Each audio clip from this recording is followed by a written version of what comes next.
The hallway outside the intensive care unit buzzed with the low hum of machines and the quiet shuffle of nurses. Daniel Cole, the hospital's janitor, moved through it with weary eyes and a mop in his hand. His shirt clung to him, stiff, old, patched at the shoulder with a different shade of blue. Every morning, he rose before dawn to get his daughter, Emma, ready for school before coming here. Every night, he returned home smelling faintly of bleach and loneliness. That morning had been heavier than most. His little girl had come down with a fever, and he'd left her with their elderly neighbor. His mind wasn't at ease, but bills waited for no one, not even single fathers with sick children. Just before noon, chaos rippled through the quiet corridor. A surgery had gone wrong, an emergency had drawn every available staff member into the operating room. Daniel, though not a nurse or doctor, lingered nearby, ready to help with what little he could, fetching supplies, cleaning, carrying trays. When the surgery finally ended, a woman in a pristine white coat stepped out of the room. Her hair was pulled tight, her expression unreadable. Everyone in the hospital knew her, Dr. Elena Matthews, the CEO and chief surgeon. She was the kind of leader who never raised her voice yet somehow commanded the air around her. As she stepped into the hall, her eyes met Daniel's for a fleeting second. Then she frowned. "Mr. Cole," she said, her tone softer than expected. "You're bleeding." Daniel blinked, confused. He looked down to see a thin crimson line just below his collarbone. He must have scratched himself while moving equipment earlier. He laughed it off, embarrassed. "It's nothing, ma'am.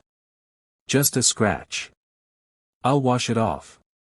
Before he could say more, Elena stepped closer, her brow furrowing. In one swift motion that made every nurse freeze, she reached out and tore the upper part of his shirt open at the seam. The sound of ripping fabric echoed in the corridor.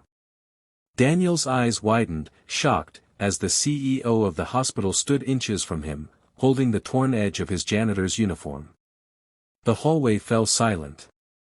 Then, her expression changed, from stern professionalism to something raw and almost trembling. A scar ran across Daniel's shoulder, faint but distinct, two curved lines forming a small, uneven crescent. Elena's hand went to her mouth. "Where did you get that?" she asked, her voice barely a whisper. Daniel stammered. I don't really remember. I was in an accident years ago." "Why?" Her eyes filled with tears she didn't try to hide. "Because I gave that to you." Confusion swept over him. "What do you mean?" She took a shaky breath. 18 years ago, I was a surgical resident in Chicago.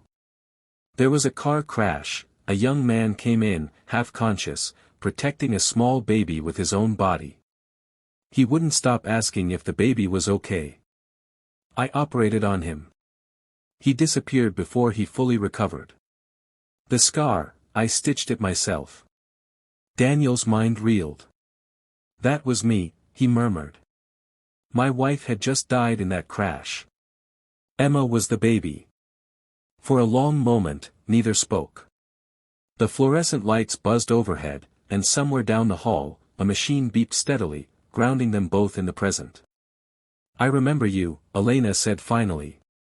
"You were the one who thanked me and promised you'd raise her to be kind. I never forgot that." Daniel swallowed hard. "I didn't recognize you.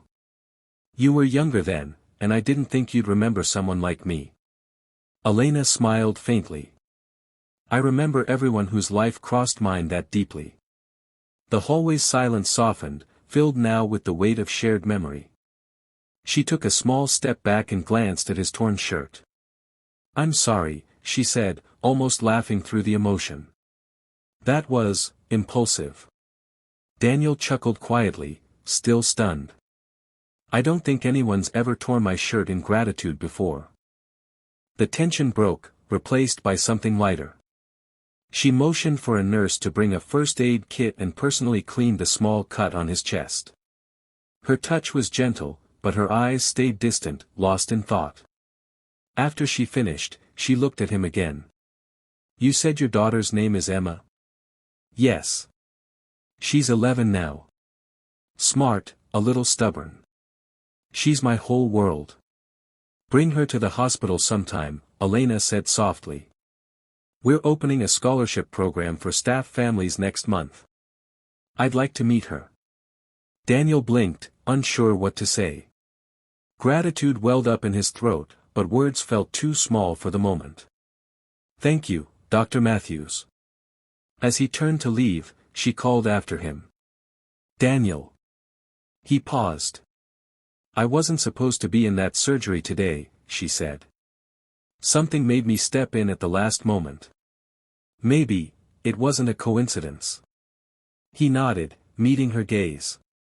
Maybe it never was.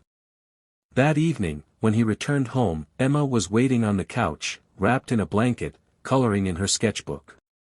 He sat beside her, kissed her forehead, and for the first time in years, felt something shift inside him, a quiet sense of closure, a strange peace. The next morning, a new shirt waited for him in his locker. A crisp uniform with a handwritten note tucked inside. To the man who once saved a life with love alone, E.M. Daniel smiled as he buttoned it up. The hospital lights flickered to life, and somewhere in the distance, Elena walked the same halls, carrying the memory of a promise kept long ago. What began with a torn shirt had mended something far deeper, two lives once separated by tragedy, now gently reconnected by fate.